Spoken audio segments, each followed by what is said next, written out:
Warahmatullahi wabarakatuh. ‘Yan uwa barkanmu da yau, barkanmu da sake saduwa a wani sabon bidiyon mu.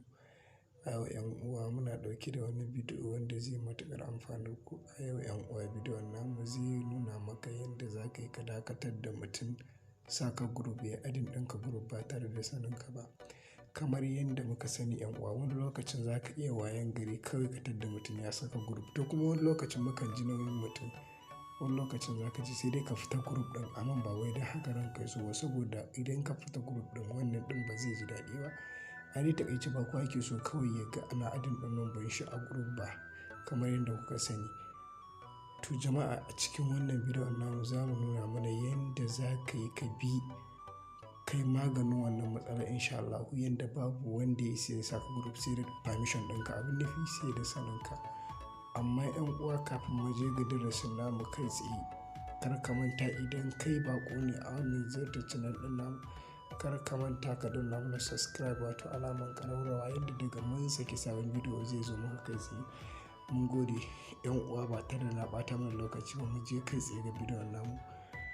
A farko za ka shiga kamar nan, bayan ka zo sai mu nemi WhatsApp ɗin mu yawa kamar yanzu misali haka. To bayan ka shiga zai kawo ka wannan fuska kamar yadda ka sani kowane na kawo. To idan ya kawo ka wannan fuska sai ka shiga wa'innan zaɓuɓɓukan, ga shi wannan ɗan ɗigo ƙwaya uku nan wannan. To sai mu shige shi misali, bayan mun shiga zai bamu wa'innan zaɓuɓɓukan. To a zaɓuɓɓukan da ya bamu za mu shiga wannan setting. To bayan mun shiga setting zai kama wannan fuskan.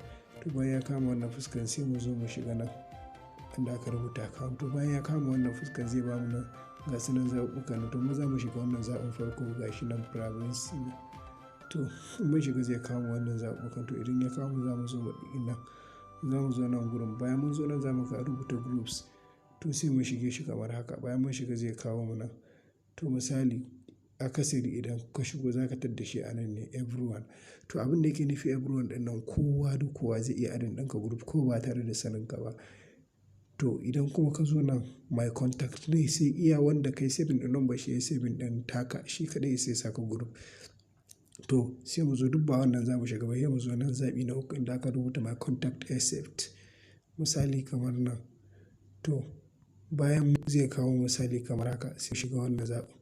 Ya misali kun ga ya kawo ni contact ɗina na group. To kun ga yanzu nan, ni yanzu hakan nan da alambobin nan babu wanda ya isa ya adin ɗina group sai mun. Wanda idan kuka lura su ban sa musu wani tick ba, ga sanan number huɗun nan. To su kai ne suka isa ya adin ɗina a group. To yanzu su ma ina so rufe sai yanzu in danna kamar haka. To kun ga yanzu babu number da ya isa ya adin ɗina group gabaki ɗaya. Babu number da ya isa ya adin ɗina group. To idan na yi haka kuma na cire, yanzu kowa zai iya adin ɗina group. To idan ina so kuma dukkan number da ya sa ni group sai in yi haka. To bayan na yi haka yanzu babu number da ya isa ya sa ni group.